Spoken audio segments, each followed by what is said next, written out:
සාදරයෙන් පිළිගන්නවා ඔයාලා සියලු දෙනාවම. අද වීඩියෝ එකෙන් අරන් ඇවිල්ලා තියෙන්නේ මම කොහොමද අඩු වියදමකින් සරලව මගේ බබාගේ රූම් එක නිර්මාණය කරගත්තේ කියලා. පුංචි බබාලා ගේනින අම්මලාට මේ වීඩියෝ එක ගොඩාක් වැදගත් වෙයි කියලා හිතෙනවා. සහ නිර්මාණවලට කැමැත්තක් දක්වන අයටත් අද වීඩියෝ එක ගොඩාක් වැදගත් වෙයි කියලා හිතෙනවා. එහෙනම් අද වීඩියෝ එකත් එක්ක දිගටම එකතු වෙන්න. මුලින්ම කිව්වොත් කාමරේ බිත්ති හතරටම ගාලා තියෙන සුදු පාට පේන්ට් එක. මේ කාමරේ ගොඩාක් ලොකු කාමරයක් නෙවෙයි. ඉතින් සුදු පාට ගෑවහම කාමරේ හොඳ ඉඩක් ලැබෙනවා. මම රූම් එක සරසන්න තීම් කලර් කීපයක් පාවිච්චි කරා.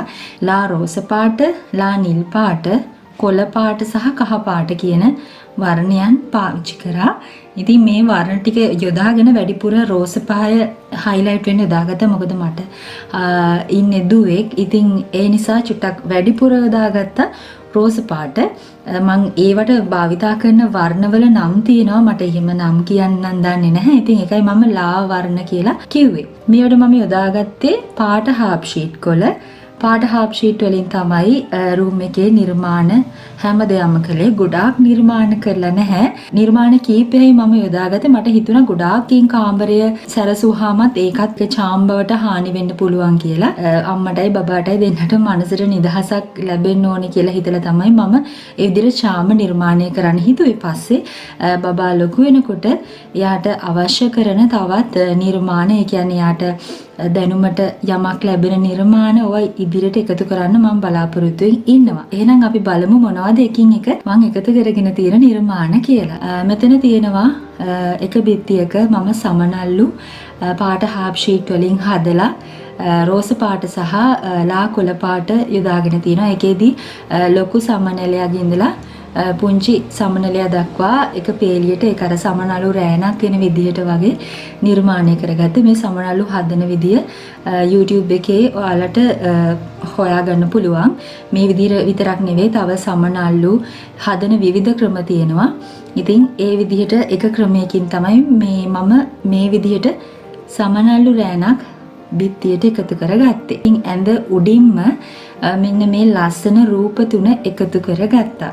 ඉතින් මේ රූප තුන හදන්නත් පාට හාප් ෂීට් තමයි එකතු කරගත්තේ. වටේ තියෙන දුඹුරු පාට බෝඩ් එකට මම ඝනකම අර A4 බෝඩ් කියලා කියන්නේ අපි කාඩ්ස් හදන්න පාවිච්චි කරන A4 බෝඩ්. ඒක ටිකක් ඝනකම් වෙන්න හින්දා A4 බෝඩ් එකක් පාවිච්චි කරා. ඒ වගේම දූවිල්ල වැදෙන එක වළක්ව ගන්න ඝනකම කොළ තියෙනවා. අර ගොඩක් ලාවට අර බයින්ඩින් කරනකොට පොත්වල ඉස්සරහට යොදා ගන්න කොළ බුක් ෂොප් වල ගන්න තියෙනවා. ඒ කොළ තමයි මම වීදුරුවක් දාලා වගේ පෙන්වන විදිහට ඒ කොළ තුනක් මේ රූප තුනට එකතු කරගත්තා. ඉතින් මේකට මම අර භාවිතා කරන තීම් කලර්ස් ටික තමයි මේ නිර්මාණයට පාවිච්චි කරේ. එතන මම යොදාගෙන තිනවා පාට හාප් ෂීට් වලින් ඩ්‍රීම් කැචර් කියලා ඔයාලා දන්නවනේ, අහලා තියෙනවනේ. ඉතින් ඒ ඩ්‍රීම් කැචර් එකට සමාන අයිටම් එකක් තමයි මම මෙතනදී එකතු කරගෙන තියෙන්නේ. මේ හැමදේමත් කරලා තියෙන්නේ පාට හාප් ෂීට් වලින්. මේ රවුමට මම කේක් එකක් තිබ්බ තැටියක් අර ලෑලි තියෙන්නේ කේක් අපි කඩෙන් ගන්නකොට කේක් එක යට තියෙන්නේ. ඒකක් තමයි පාවිච්චි කරලා තියෙන්නේ. ඒකට රෝස් පාට කොලයක් කලවලා වටේ සුදු පාට රේන්ද මල් වගේක් කලවලා තියෙනවා. ඒ වගේ මේ පිහාටු වගේ දේවල් ඔක්කොම නිර්මාණය කරලා තියෙන්නේ පාට හාප් ෂීට් වලින්. පබළු කීපයකුත් එකතු කරගත්තා. ඉතින් ඊළඟට කර්ටන් එක ගත්තොත් කර්ටන් එක මම රෝස පාට කර්ටන් එකක් දාලා තියෙන්නේ, ලේස් කර්ටන් එකක්.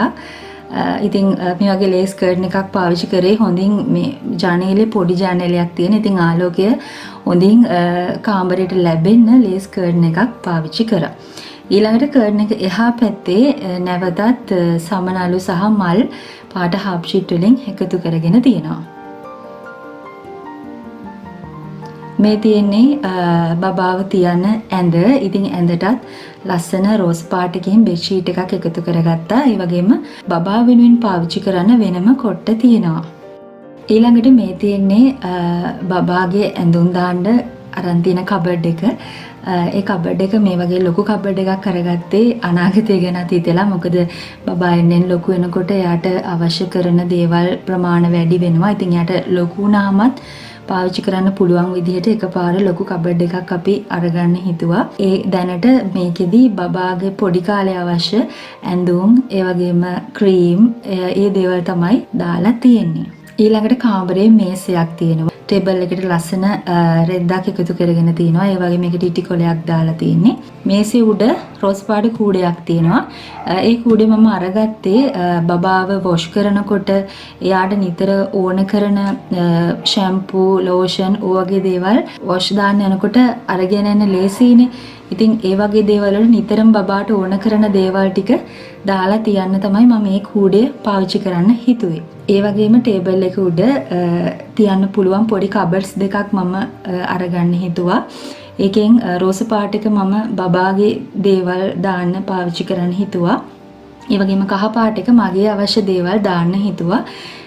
ඉතින් ඒ වගේම ලස්සන මල් වාස් එකක් මෙතන මම යොදාගෙන තිනවා. ඒකටත් රෝස පාට සහ සුදු පාට මල් එකතු කරගෙන ලානිල් පාටින් වාස් එක ඒකත් කවර් කරලා තියෙන්නේ පාට හාෆ් ෂීට් වලින්. ඒ වගේම තව ලා රෝස සහ ලා කුල පොඩි වාස් දෙකක් අරගෙන තිනවා. මේකත් මම අරගත්තේ මගේ තීම් කලර් වලට මැච් වෙන හින්දා. දැනට මට අයිඩියා එකක් නැහැ ඒක මොකක් වෙනවද පාවිච්චි කරන්න කියලා. සමහරවිට මල් වාස් එක ආයේ ඒවට මාරු කරලා එහෙම වෙනසක් කරන්න හිතාගෙන ඉන්නවා.